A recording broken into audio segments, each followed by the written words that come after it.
इरफान ज़हीर साहब हमारे साथ लाइन पर मौजूद हैं और ब्रेक फ्री इस प्रोग्राम में हम इरफान ज़हीर साहब को क्रिकेट एक्सपर्ट जो कि रोजाना हमारे साथ होते हैं, विदाउट ब्रेक उनसे हम लोग चीजें जानते रहेंगे। अच्छा, सबसे पहले इरफान, यकीनी तौर पर आपने सुना होगा कि अब शेड्यूल चेंज कर दिया गया है। जो पहले प्ले ऑफ मरहला होना था वो फाइनल और सेमीफाइनल में तब्दील कर दिया गया है। बहुत से इंटरनेशनल प्लेयर्स जो थे वो मुख्तलिफ टीम से थे, उन्होंने अपनी टिकट बुक करवा ली है, वो भी जा रहे हैं। ओवरऑल क्या सिचुएशन नजर आती है? PSL कैसा होगा? सिंपल देखिए, उसका जो प्रॉपर एक प्लान किया था, जिस तरह एलिमिनेटर था, फिर क्वालिफायर वगैरह थे, वो सारे के लिहाज से जब खत्म करके अब सेमीफाइनल और फाइनल पे आ रहे हैं और थोड़ा सा इंस्टेंट भी हो रहे हैं as per requirement, as per condition, मेरा ख्याल है ठीक डिसीजन है, क्योंकि ऑल ओवर द वर्ल्ड तमाम स्पोर्ट्स को इस पे हैम्पर हमने देखा है कि वो हर्डल्स आ रही हैं और वो कितने भी मैचेस हो रहे हैं वो विदाउट स्पेक्टेटर्स हो रहे हैं। तो उस लिहाज से होना जरूरी है इस करंट सिनेरियो के अंदर और इस तरह मैनेज करने के लिहाज से। और अभी मुझे खबर आई है कि ये IPL भी कैंसिल कर दिया गया, IPL भी नहीं होने जा रहा। तो प्लेयर्स ने आने से जो बांग्लादेश की टीम दौरा कर रही थी वो भी पहले IPL का शेड्यूल तब्दील किया गया था, तो आप खबर ही आई है कि बिल्कुल कैंसिल कर दिया गया, क्योंकि ताकि शायकीन को कुछ ना एंटरटेनमेंट मिले जो देखना चाह रहे हैं। अच्छा, कुछ लोगों की ये राय है कि उसको इस PSL को थोड़ा सा पोस्टपोन कर दें कि जो मैचेस हो रहे हैं उसको शेड्यूल को तब्दील करके आगे ले जाया जाए, 1-2 महीने का गैप दे दिया जाए, फिर उसके अंदर ये बाकी के मैचेस करवाए जाए। इसके बारे में एक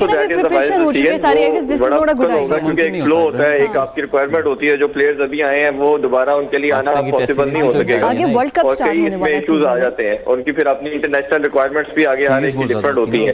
तो करंट सिनेरियो के अंदर जो सिचुएशन बन रही है इस जो कोरोना की वजह से, तो मेरा ख्याल है सबसे बेस्ट डिसीजन ये लिया गया है। ठीक है, इसको जितना एज अर्ली एज करके आप इसको क्लोज करना चाहिए, वाइंड अप करें, ताकि एक चीजें आगे स्मूथ तरीके से हों और आगे आपकी डिफरेंट अभी आपका ODI टूर्नामेंट भी होने जा रहा है, वो भी 24 को है, उसको भी आप शायद कराची से मैचेस का शिफ्ट कर रहे हैं, कराची से सारे दूसरे सिटीज के अंदर। तो मेरा ख्याल है क्रिकेट होना जरूरी है, पोस्टपोन करना वाइज डिसीजन नहीं है, इसको काफी डिले हो जाएगा, फिर प्लेयर्स भी नहीं आपके पास आएंगे। जो इंटरनेशनल प्लेयर्स जा रहे हैं मोस्टली जो कि UK बेस्ड हैं, वो छोड़कर जा रहे हैं। अभी हम लोग यही डिस्कस कर रहे थे। अब इनके चले जाने के बाद जो एक टीम जिसपे मतलब जो मेन प्लेयर्स होते हैं, जैसे पेशावर ज़ल्मी सबसे ज्यादा जो है वो डैमेज होगी। यानी कि पूछने का मकसद ये कितना नुकसान होगा क्योंकि टीम को, क्योंकि आगे तो जैसे आज पेशावर ज़ल्मी और मुल्तान सुल्तान का मैच है, तो पेशावर ज़ल्मी के तो बेहतर खिलाड़ी इंग्लैंड से ताल्लुक रखते हैं, वो चले गए हैं, कितना नुकसान होगा पेशावर को? जी बिल्कुल फिजा, आपने ठीक क्वेश्चन किया। जैसे हमने देखा है कि क्वेटा ग्लैडिएटर एक दफा लाहौर में फाइनल हारे भी थे,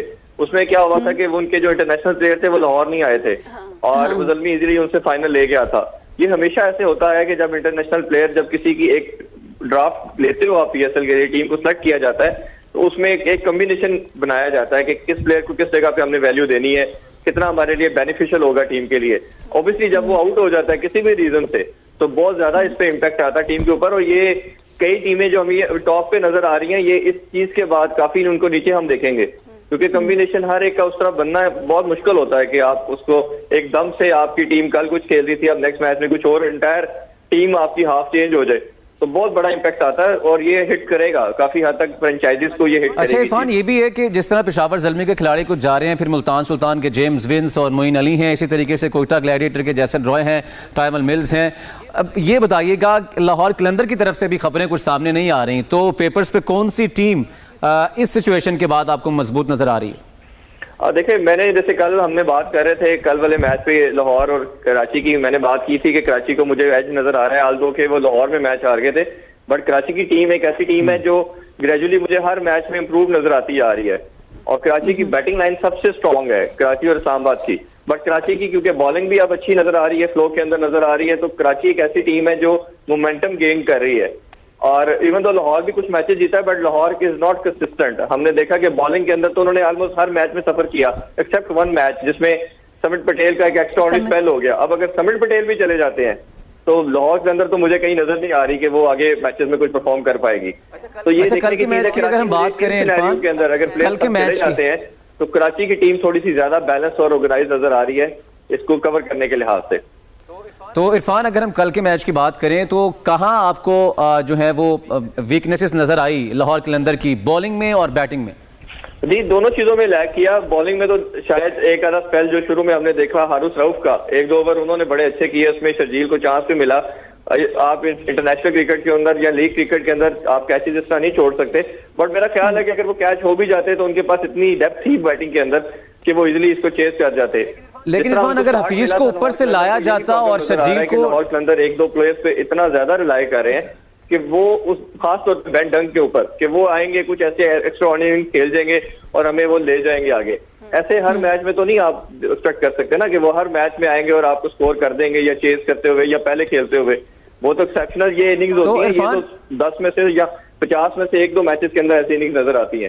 तो इरफान अगर हम ऊपर से मोहम्मद हफीज को लेके आते शर्जील खान के अगेंस्ट, इरफान अगर हम हफीज को लेके आते शर्जील खान के अगेंस्ट और बाबर आजम के लिए समित पटेल को लगाते तो एक कैसा कॉम्बिनेशन था? मेरा ख्याल है कुछ ना कुछ हो सकता था। रीजनेबल बॉलिंग साइड नजर आए, वो उनको बॉलर को बहुत स्कोर होता है, उनको हर मैच में 180 190 वो खा रहे हैं, वो इवन एक दो मैचेस में 200 को भी टच किया। तो ये बड़ा एक उनके लिए अलार्मिंग साइन है इस टूर्नामेंट के अंदर या आगे के लिहाज से कि वो कैसे इसको मोमेंटम को लेके चलते हैं। ठीक, तो इरफान मेरा ख्याल आप सवाल सुन नहीं पा रहे। सवाल ये था मेरा कि मोहम्मद हफीज को अगर हम ऊपर से लेके आते शर्जील खान के अगेंस्ट और उनको कहते हैं कि टारगेट करें शर्जील खान को, और समित पटेल को ये हम टारगेट करते कि वो बाबर आजम को टारगेट करें, तो मेरा ख्याल ज्यादा बेहतर हो सकता था और कुछ ना कुछ हाथ आ जाता लाहौर कलंदर के। ये बिल्कुल ठीक बात की आपने। हमने शायद पिछले भी मैच में ये बात की थी कि हफीज बाद में बेनिफिशियल नहीं है। हफीज की बॉल जो है वो अंदर आती है लेफ्ट हैंडेड के लिए और बॉल स्किड करता है, ठीक है। तो वो एक उनका एडवांटेज, जितने भी हमने मैचेस देखे हैं इंटरनेशनल भी इवन हफीज के, कि उन्होंने ऊपर से आके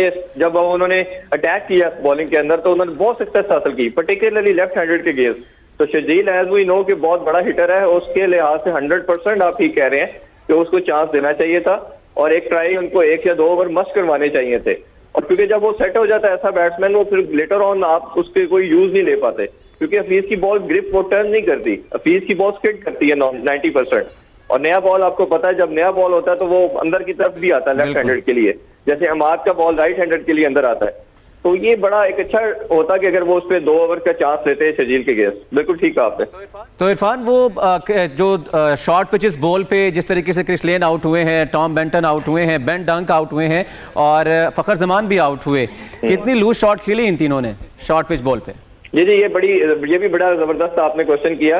ये बेसिकली उन्होंने पूरा होमवर्क करके आए थे कि ये इनकी वीकनेस क्या है, किधर स्ट्रेंथ इनकी क्या है। उन्होंने जैसे ही देखा कि बैट्समैन इनके सेटल डाउन हो रहे हैं और पर्टिकुलरली लास्ट 5-6 ओवर के अंदर, डेप्थ ओवर के अंदर, उन्होंने इन पे अटैक ही शॉर्ट बॉल के साथ किया, जॉर्कर और स्लोअर वन पे कम रखा और उन्होंने देखा कि सारी सक्सेस जो उन्होंने हासिल की वो शॉर्ट बॉलिंग के ऊपर हासिल की और उनका प्लान 100% सक्सेसफुल रहा। असल में इनके कोच को और वसीम अकरम को बहुत क्रेडिट जाता है। वसीम अकरम इज अ मेंटोर, बट जितना वसीम अकरम को नॉलेज है इन पिचेस का, इन प्लेयर्स का, उतना शायद पूरे पाकिस्तान में किसी को गेम की अवेयरनेस नहीं है।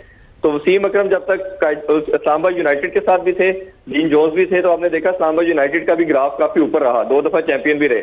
अब ये दोनों कराची के साथ हैं और जो हमने कल बॉलिंग के अंदर जो चीज देखी कि अच्छा खासा स्टार्ट होने के बावजूद, इतने हिटर होने के बावजूद उन्होंने इनको पूरा कंटेन कर लिया। इस विकेट के ऊपर 150 कोई स्कोर नहीं था, जो हमने देखा कि विदाउट एनी लॉस वो इजीली चेस कर गए। तो ये मुझे इसीलिए मैं आपको बोल रहा हूँ कि ये एक ऐसी टीम है जो ग्रेजुअली मोमेंटम गेन कर रही है और एक बड़ी टॉप पे नजर आ रही है मुझे। अच्छा, let's come to today's match. आज के मैच की बात करते हैं। मुल्तान सुल्तान्स एंड पेशावर ज़ल में सिचुएशन के बाद जिस तरह शेड्यूल में चेंजेस आए हैं, कुछ खिलाड़ी छोड़कर चले गए हैं, तो आफ्टर दिस सिचुएशन आपको क्या लगता है? क्योंकि मुल्तान सुल्तान्स तो क्वालिफाई कर चुके हैं, लेकिन इस्लामाबाद यूनाइटेड के लिए बहुत ज़रूरी है, पेशावर ज़ल्मी के लिए, कि वो ये मैच जीते। तो आपको क्या लगता है आज के मैच में? जी, पेशावर ज़ल्मी के लिए जीतना बड़ा जरूरी है कि वो अगर तो लेट्स सपोज नहीं जीते तो फिर मेरा ख्याल है उनके चांसेस बहुत कम हो जाएंगे, फिर इफ और बट की सिचुएशन पे वो लोग आ जाएंगे। तो मुल्तान की टीम हमने जैसे देखा कि सबसे बैलेंस टीम नजर आई अभी तक, बट आज देखना पड़ेगा कि किन प्लेयर्स के साथ जाते हैं, ये सबसे इंपॉर्टेंट चीज है। अगर तो इनका कॉम्बिनेशन ऐसा होता है कि इंटरनेशनल प्लेयर्स नहीं खेलते, फिर तो बड़ा मुश्किल हो जाएगा मुझे लगता है कि पेशावर ज़ल्मी के लिए। बट अगर वो टीम उनकी पूरी प्रॉपर खेलती है जिस तरह वो लास्ट मैच में थी, तो फिर उनके चांसेस काफी ब्राइट है। और मुल्तान जो है, मुल्तान आज अपनी फुल स्ट्रेंथ के साथ शायद ना जाए, आज वो अपनी जो बेंच स्ट्रेंथ है उसको भी यूटिलाइज करेंगे, क्योंकि उन्होंने ऐसी सिनेरियो के अंदर ही आपने अपनी बेंच स्ट्रेंथ को चेक करना होता है। तो मेरा ख्याल है कि ज़ल्मी के पास अच्छा चांस है कि वो अपनी एक तो फुल साइड के साथ भी नहीं होंगे और वो बेंच स्ट्रेंथ के साथ खेल रहे होंगे और इनके पास अपॉर्चुनिटी है ऐसे सिनेरियो के अंदर कि ये आगे आ सकते हैं। अच्छा, आफ्टर ऑल दिस मैचेस जो भी खेले जाएंगे, आपको क्या लगता है कि सेमीफाइनल में कौन सी टीमें आपस में, कौन सी 4 टीम्स जो हैं, आप कौन से सिलेक्ट करते हैं? मेरी नजर में तो मुल्तान सुल्तान जैसे आ चुकी है, मैं एक्सपेक्ट कर रहा हूँ वैसे कि कराची तो भी मुझे नजर आ रही है, उसमें ज़ल्मी भी शायद नजर आ रही है, बट मैं एक्सपेक्ट करता हूँ कि कोयटा को नहीं होना चाहिए क्योंकि ये ऑलरेडी चैंपियन बन कोयटा चुके तो हैं मेरा ख्याल अब तक Automatic नहीं बन और पाएगा। होगी भी इसमें नहीं। सांबा यूनाइटेड को प्रॉब्ली नहीं होना चाहिए। ये Chances दो भी टीमें बहुत मेरी कम विश है कि ये ना हो, क्योंकि मैं एक्सपेक्ट कर रहा हूँ इस दफा कि नया चैंपियन हो, फाइनल भी ऐसी दो टीम्स का हो कि जो पहले नहीं विन किया हुआ, ताकि मतलब लाहौर इसके कलंदर्स अंदर एक के लिए नया चार्म आपके भी दिल पैदा में भी हो ना। कोई soft हर दफा corner अगर है। हमें रिपीट फाइनलिस्ट नजर आते जाएंगे, रिपीट चैंपियन नजर आते जाएंगे, तो वो एक गेम की या उसकी वो एक एनर्जी लेवल या और उसके अंदर चार्म सपोज कम होता इरफान चला जाता है। ज़हीर तो अगर मैं wish करता लाहौर हूँ, expect भी कलंदर करता हूँ पहुंच जाता कि है लाहौर सेमीफाइनल में, दी बेस्ट है, बट मुल्तान सुल्तान के साथ लाहौर या कराची में से मैं किसी एक टीम को देख रहा हूँ कि वो फाइनल में आएंगे इनके साथ। ऑलराइट, इरफान ज़हीर ने जो टीमें बताई हैं चार, यही मेरी सेम चार टीमें हैं। कोयटा ग्लैडिएटर और इस्लामाबाद के अलावा जिसमें मुल्तान सुल्तान है, पेशावर ज़ल्मी, कराची किंग अगर और लाहौर कराची कलंदर। किंग्स इस्लामाबाद को हरा देता है तो बिल्कुल इस तरह लेकिन ये इस्लामाबाद यूनाइटेड के लिए चांस है, वो जाहिर बात है जान तो मारेंगे, उनके लिए मुश्किल तो है ही, जान मारनी होगी, चाहे वो नए खिलाड़ी खेल रहे हैं, इमर्जिंग प्लेयर्स आ कराची रहे हैं। थोड़ा सा रिलैक्स हो सकता है क्योंकि वो एक मैच जीत जाता है, लेकिन उसके कराची 11 को पॉइंट्स पॉइंट्स हो जाएंगे, चाहिए, वो कराची कहेंगे ने यार अपने ठीक है। पॉइंट्स करने हर हाल में पूरे करने। अच्छा इरफान ये बता दे, आज जो मैच होने जा रहा है तो इसमें क्या हिकमत अमली होनी चाहिए पेशावर ज़ल्मी की, क्योंकि पेशावर ज़ल्मी को पॉइंट्स चाहिए। मेरा ख्याल है जिस तरह की बैटिंग देखी हमने, जो भी टॉस जीतेगा वो बाद में चेस करेगा, पहले की बैटिंग की तरफ मेरा नहीं ख्याल दोनों में से कोई भी टीम जाएगी, क्योंकि ठीक है, बहुत शुक्रिया इरफान ज़हीर हमारे साथ मौजूद